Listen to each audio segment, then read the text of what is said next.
Before Martin Luther King Jr. had a dream, there was a man who had a vision. This vision not only consisted of abolishing slavery, but also that of equal rights for all men. This visionary was John Brown. Before his death, he said, "If it is deemed necessary that I should forfeit my life for the furtherance of the ends of justice, and mingle my blood further with the blood of my children, and with the blood of millions in this slave country whose rights are disregarded by wicked, cruel, and unjust enactments, I say, let it be done." This passage can easily describe how extreme John felt on the subject of slavery. John is possibly best known for his raid on Harper's Ferry, but there is more to the man that is John Brown.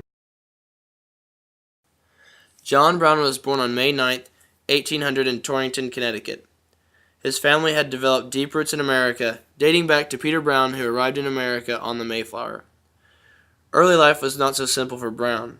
Before he reached the age of 8, he lost his mother. Also, Brown did not have the means to attend school, but what he did not learn in the classroom was replaced with valuable life knowledge from his father, Owen, who was a tanner. W.E.B. Du Bois had this to say about Brown's education. He could dress leather and make whiplashes. He could herd cattle and talk Indian. But of books and formal schooling he had little. Despite an informal education, Brown was able to read the Bible, from which he derived his strict code of ethics from. Also, Brown's family were very devout Christians that were said to resemble the Puritan religion, which parishioners were allowed to think more freely than conform. Through his religious studies and influences from his father, Brown was able to conclude that slavery was a great sin to society. It was not until the War of 1812 that young John Brown would be changed forever. During the war, Brown began driving cattle for his father, who had recently become a beef contractor. They stopped to rest for the night in a small town outside Detroit called Hudson. A landlord gave Brown a warm welcome to stay at his place for the night. The warm welcome turned cold when Brown noticed a slave boy of similar age naked and beaten. That night, the landlord and some of his workers beat the boy with a shovel and other various weapons. Brown looked in disgust as he asked himself, what has this boy done to deserve this? He thought to himself that the slave was a hard worker, if not a harder worker than he was. Did this boy's color really make him different? This tragic event helped mold Brown into what we know him today. By the age of 12, John Brown was now a most determined abolitionist. John Brown did not exactly plan to move to Kansas. The motivation to reject the slavery movement made him think twice about Kansas. Brown and his sons did not go to Kansas looking for an altercation, but did believe firmly that Kansas should be free. From here, Brown got involved with the border war between Missouri and Kansas for about 2 years. It was during this period that John Brown began planning a military strike somewhere else in the United States. This plot would eventually be the attack on Virginia, known as the Raid of Harper's Ferry. After the events of Harper's Ferry took place, John Brown was wounded and captured. The operation as a whole was regarded as a failure, but it was at this point that John Brown and his ideologies came to the public eye. Brown received a speedy trial, so quick that he had to be carried to the courtroom for his preliminary trial on October 25th. To avoid a rescue attempt or a local uprising to murder John Brown, the Virginia authorities sped up the execution to avoid any further complications. While in prison, Brown told his wife his thoughts on death.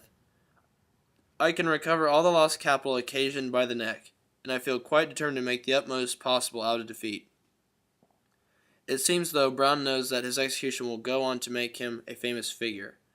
After his execution, John Brown became a rallying cry for abolitionists everywhere. According to W.E.B. Du Bois, John Brown was significant because he represented very simple morals and ethics in a time when social Darwinism seemed to flood popular ideologies.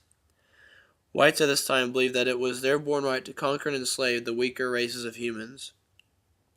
But Brown was able to look past all of this with a simple phrase: love your neighbor as you love yourself. Brown could not tolerate other men being treated for less than what they were. He did not like the idea of other men oppressing others. Brown felt the worst form of oppression that we had came in the form of slavery. Brown was more than a man who fought and died for what he believed in. He was a man who addressed important issues regarding race. He was one of the first to speak the idea of racial equality within America. He spoke with the intellect of Dr. King, but struck with the fury of Malcolm X. He was a man who was years ahead of his time regarding equality of all men. Many civil rights activists, such as W.E.B. Du Bois, paid John Brown a great deal of honor for the groundwork that he laid for future civil rights activists. Although John Brown was a real person, he is often depicted as a larger-than-life character. His picture in our Capitol building can provide an example of this type of thinking. Richard B. Harwell had this to say about Brown.